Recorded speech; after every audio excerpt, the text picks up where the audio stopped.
अब बात करते हैं थीम्स पे। अगर आपने थीम्स को समझ लिया, आपने अपने आधे रिस्क का ऑलरेडी ख्याल कर लिया। बाय द वे, अभी मैं एक न्यूज़लेटर लिख रहा हूँ, हर वीक जाता है। बहुत ही सही तरीके से मैंने एक्सप्लेन किया है हर टॉपिक्स को, जो यहाँ पे एक्सप्लेन करना थोड़ा डिफिकल्ट है। So if you have not subscribe to it, do that. अगर आपको पढ़ना अच्छा लगता है और आपको लगता है कि आपको देखना चाहिए, सो डू दैट, नीचे लिंक है। अगर आपने थीम्स को समझ लिया, आपने अपनी आधी मुश्किल आसान कर ली। आधी मुश्किल आसान करने का क्या मतलब है?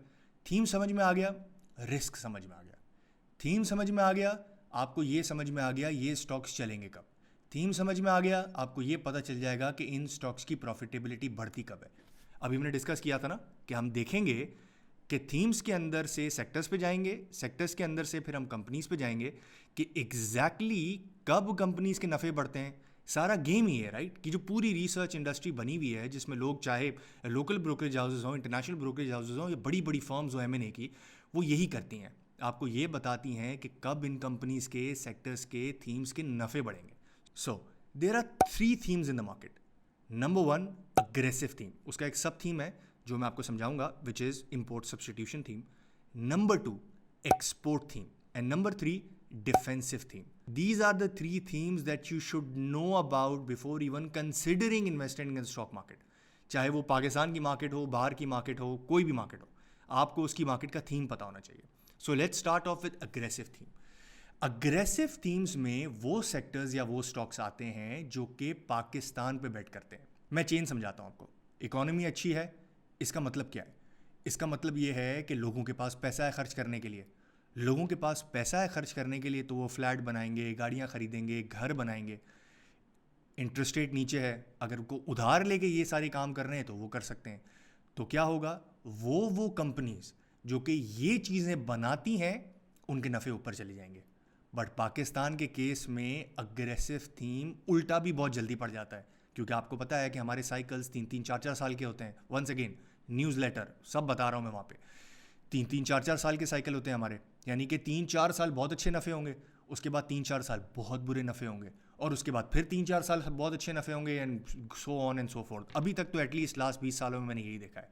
हो सकता है आगे जाके चेंज हो जाए, बट अग्रेसिव थीम आपको पाकिस्तान पे बेट करवाता है। If Pakistan is doing well, aggressive theme will do well in terms of profitability, in terms of stock prices. Both of them will happen simultaneously. एक एग्जांपल देके मैं आपको अग्रेसिव थीम समझाता हूँ। पाकिस्तान में सीमेंट बिकता है, लेट्स से अभी आजकल बिक रहा है एनुअलाइज 40 मिलियन टन, ठीक है। घरों की डिमांड आई, ये डिमांड चली गई सीधा 70 मिलियन टन तक। कंपनीज ने पैसे भी बनाए, नफ़ा भी बनाया, सब कुछ बनाया। जैसे ही डिमांड नीचे आ गई, वापस 70 से 40 मिलियन टन आ गई, जिस तरह 2021 से 2023 में हुआ। ये कंपनीज ने उतना नफ़ा नहीं बनाया जितना वो बना सकते थे।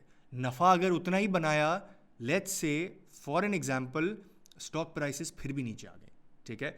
सो अग्रेसिव थीम के लिए confidence, economy, growth, everything is important. अब मैं ज़रा चलता हूँ इसके एक सब थीम के ऊपर, विच इज़ इम्पोर्ट सब्सटीट्यूशन थीम। अब ये क्या करता है? ये करता ये है कि जो जो चीज़ें पाकिस्तान के अंदर नहीं बन रही हैं, उनको वो पाकिस्तान के अंदर बनाती हैं ये कंपनीज, और उसके बाद नफ़ा कमाती हैं। Example, Pakistan aluminium beverage can, ठीक है। ये एक टिपिकल इंपोर्ट सब्सटीट्यूशन बिजनेस है। कैसे? इन्होंने सोचा कि पाकिस्तान में बॉटल्स बनती हैं, कैंस बनते हैं, सब इंपोर्ट होता है, let's bring it in Pakistan, और उसके बाद हम लोग यहीं पे कैंस बनाएंगे और इन्हीं कंपनीज को बेचेंगे ताकि इनको इंपोर्ट ना करना पड़े। Second example, Tariq glass float glass बनाता है। फ्लोट ग्लास क्या होता है? जो बिल्डिंग्स के बाहर आपको शीशे नजर आते हैं ना, मोटे मोटे, ये फ्लोट ग्लास होते हैं। ये फ्लोट ग्लास इन्होंने क्यों बनाए? बिकॉज टोटल फ्लोट ग्लास आज से 5-7 साल पहले पाकिस्तान में सिर्फ इंपोर्ट होता था। तो इन्होंने और गनी ने मिलकर दोनों ने अलग अलग प्लांट लगाए और इन्होंने बेचना शुरू कर दिया। अब ग्लास को आप टिपिकली देखेंगे तो वो अग्रेसिव में आता है। भाई बिल्डिंग्स बनेंगी तो ग्लास लगेगा ना, ये वाला बड़ा वाला। लेकिन इसके अंदर थोड़ा सा लेयर ऐड हो जाता है, क्योंकि ये इंपोर्ट को सब्सटीट्यूट कर रहे हैं। अभी मैंने सीमेंट की एग्जांपल दी थी, याद है? 40 से हम 70 पे गए, 70 से 40 पे वापस आ गए, बट 40 पे फिर भी बिल्डिंग्स बन रही है ना, कुछ ना कुछ तो बन रहा है पाकिस्तान के अंदर। तो वो जो बिल्डिंग्स बन रही हैं, वो जो डिमांड है, उसमें ग्लास लगना है एग्जाम्पल के तौर पे। तो अगर ग्लास लगना है तो वो इंपोर्ट होता, इन्होंने कहा इंपोर्ट ना करें, हमसे ले लें। तो this is import substitution. Import substitution वाली कंपनीज अग्रेसिव थीम के अंदर भी होती हैं और डिफेंसिव थीम के अंदर भी होती हैं। आप जिस कंपनी को जिस हिसाब से जिस साइकिल में देखना चाहें आप देख सकते हैं, इसीलिए इसमें कन्फ्यूजन होती है। बट एक चीज़ में बिल्कुल कन्फ्यूजन नहीं है, after once the demand is done, Pakistan के अंदर लेट्स से 10 मिलियन कैंस की ज़रूरत पड़ती थी, पाकिस्तान में 10 मिलियन कैंस बन गए।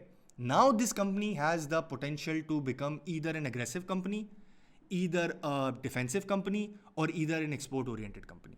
पहले मैं ये दोनों चीज़ें बता दूं, फिर मैं आपको ये बताता हूं ये कहाँ पे आके लाई करता है। एक्सपोर्ट थीम में वो कंपनीज आती हैं जो कि कम रिस्की होती हैं। कम रिस्की क्यों होती हैं? क्योंकि वो पाकिस्तान में माल नहीं बेचती हैं, वो बाहर माल बेचती हैं। इसीलिए पाकिस्तान के जो इश्यूज हैं, डिस्काउंट रेट बढ़ गया, इंटरेस्ट रेट बढ़ गया, जीडीपी ग्रोथ चली गई, लंबा रुपया डिप्रिशिएट हो गया, उससे रिलेटिवली ये लोग इम्यून होते हैं।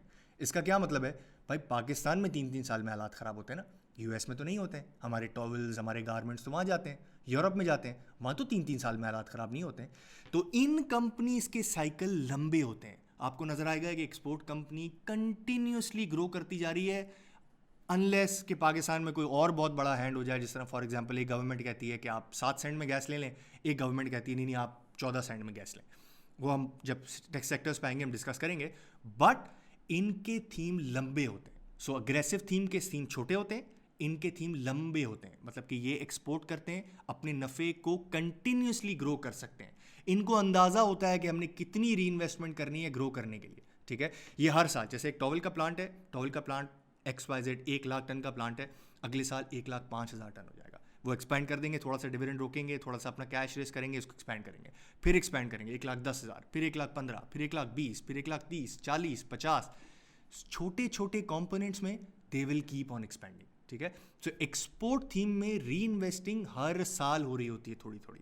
तो एक्सपोर्ट थीम में आपको कोई कंपनी नजर आए डिविडेंड नहीं दे रही हो, वंस अगेन मैं बाद में जाके समझाऊंगा कि अच्छी री इन्वेस्टमेंट और बुरी री इन्वेस्टमेंट क्या होती है।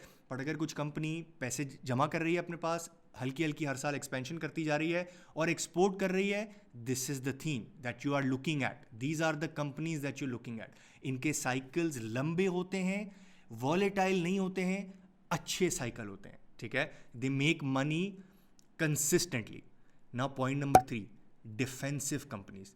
डिफेंसिव कंपनीज यूजुअली वो कंपनीज होती हैं जिनका बिजनेस मॉडल बहुत पुराना होता है, या ये कंपनीज बहुत मिच्योर होती हैं। 99 नहीं तो 95% ऑफ द टाइम ये वो कंपनीज होंगी जो डिविडेंड दे रही होंगी, और ये हमने ऑलरेडी डिस्कस कर लिया है पुराने चैप्टर्स के अंदर। एग्जाम्पल ईफर्ट, FFC, Engro corporation, Hubco, Hub power company. ठीक है, banks, defensive companies. Other than a few banks, probably Mizan Bank and probably Bank Al-Habib and Al-Falah to an extent, nobody is growing. इनकी ग्रोथ इनहेरिटेंटली आती है। बैंक्स पे जब बात करेंगे मैं आपको एक्सप्लेन करूंगा। But this is defensive theme, यहाँ आपको मिलते हैं डिविडेंड्स, इनका रिस्क बहुत कम होता है। ये ऐसी इंडस्ट्री में ऑपरेट करते हैं जहाँ पे झूले नहीं होते हैं। सीमेंट की तरह 40, 70, 40 नहीं होता है।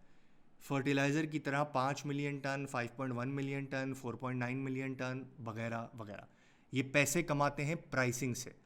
इसको हम इधर डिस्कस इसलिए नहीं करेंगे क्योंकि डिविडेंड्स के अंदर हमने ऑलरेडी इस चीज़ को डिस्कस कर लिया है। These are the 3 themes that you should know about. मैंने एक जगह पे एक चीज़ छोड़ दी थी विच वॉज टू एक्सप्लेन कि ये जो इम्पोर्ट सब्सटीट्यूशन कंपनीज हैं वो तीनों के अंदर कहीं भी आके गिर सकती हैं। हम PABC की बात कर रहे थे, right? Let's say PABC decide करता है कि भाई 10 मिलियन कैंस पाकिस्तान की डिमांड थी, हमने 10 मिलियन कैंस तो बना लिए हैं। अब हमारे पास 3 ऑप्शन है। पहला ऑप्शन ये है कि हम कुछ नहीं करते हैं, हम 10 मिलियन के 10 मिलियन ही बेचते रहेंगे। पाकिस्तान की जो इंक्रीमेंटल डिमांड आ रही है आहिस्ता आहिस्ता वो इम्पोर्ट होता जाए। हम अपनी प्राइसेस को इस तरह रखेंगे कि हमें नफ़ा बनता चला जाए, हमें कोई री इन्वेस्टमेंट नहीं करने की ज़रूरत है। From A import substitution theme they went into the defensive mode, defensive theme. इनका रिस्क जैसे ये डिसाइड कर लेंगे, इनका रिस्क बहुत कम हो जाएगा। ठीक है, पॉइंट नंबर 2, हो सकता है कि ये डिसाइड करें नहीं नहीं भाई एक्सपेंशन करते हैं लेकिन एक्सपेंशन करते हैं लेकिन एक्सपोर्ट में माल बेचेंगे, तो ये एक्सपोर्ट थीम के अंदर आ गए। अगर ये डिसाइड करते हैं कि नहीं नहीं यार 10 साल बाद 10 मिलियन कैंस है ना, 10 साल बाद पाकिस्तान को 20 मिलियन कैंस चाहिए होंगे, let's do the expansion today and let's bet on Pakistan. Now they have become a growth company, या जिसको हम अग्रेसिव थीम कंपनी कहते हैं। Business model to business model differ करता है चीज़ें, बट थीम्स के अंदर जब आप चीज़ों को प्लेस कर देंगे, आपको ये समझ आ जाएगा किस थीम का ज़्यादा रिस्क है। हो सकता है कि कोई आपको कह दे कि ऑटोज और सीमेंट दोनों एग्रेसिव थीम के अंदर आते हैं, बट ऑटोज का रिस्क ज़्यादा है। ऑफ कोर्स हो सकता है, इसीलिए तो हम सेक्टर्स पे बात करेंगे। अगले सारे चैप्टर्स डिफरेंट सेक्टर्स के ऊपर हैं, बट अग्रेसिव थीम के अंदर रिस्क ज़्यादा होता है और पाकिस्तान के ऊपर बेट करते हैं। एक्सपोर्ट थीम के अंदर रिस्क मीडियम होता है, मीडियोकर होता है, कम होता है depending on the company, but उनके साइकिल्स लंबे होते हैं, उनके री इन्वेस्टमेंट हर साल के हिसाब से थोड़ी थोड़ी हो रही होती है और उनके ग्रोथ साइकिल्स लंबे टेनर तक जा सकते हैं। डिफेंसिव कंपनीज के अंदर री इन्वेस्टमेंट ना होने के बराबर होता है, बहुत कम होता है। अभी हमने एफएफसी की एग्जांपल देखी थी लास्ट वीडियो के अंदर, कम होता है। दे पे out a lot of dividends, they play structurally, यानी कि इनके बिजनेस ऑलरेडी वेल प्लेस्ड हैं, पुराने हैं, जो भी कमा रहे हैं डिविडेंड दे रहे हैं। These are the 3 themes that you should know about. इसकी बहुत ज़्यादा डिटेल हम लोगों ने अपने पेड कोर्स के अंदर की है, बट बिकॉज ये बिगिनर के लिए इन्वेस्टर कोर्स है, इससे ज़्यादा पता होने की आपको कोई ज़रूरत नहीं है। अगर आपको बहुत घुसना है, बहुत कुछ करना है, तो पेड कोर्स में हम बाद में बात कर लेंगे, बट बिगिनर लेवल के लिए I would say mediocre medium level तक की अंडरस्टैंडिंग के लिए ये समझना बहुत ज़रूरी है और ये समझना बहुत इंपॉर्टेंट है। So now this being done, let's move to sectors. Sectors को तोड़ा कैसे? पहले हम एग्रेसिव पे बात करेंगे, फिर हम एक्सपोर्ट पे बात करेंगे और फिर हम डिफेंसिव पे बात करेंगे। डिफेंसिव पे कम इसलिए बात करेंगे क्योंकि डिविडेंड वाले के अंदर हमने सारी चीज़ें एक्सप्लेन कर ली है, और एज एन इन्वेस्टर जिसको पैसे बनाने हैं सिर्फ स्टॉक मार्केट से, उसका कोई ताल्लुक नहीं है एमएनए करने से, उसको कोई रिसर्च रिपोर्ट लिखने की ज़रूरत नहीं है। डिफेंसिव थीम में इतना ही समझने की ज़रूरत थी। So I will meet you in the next video with cement sector.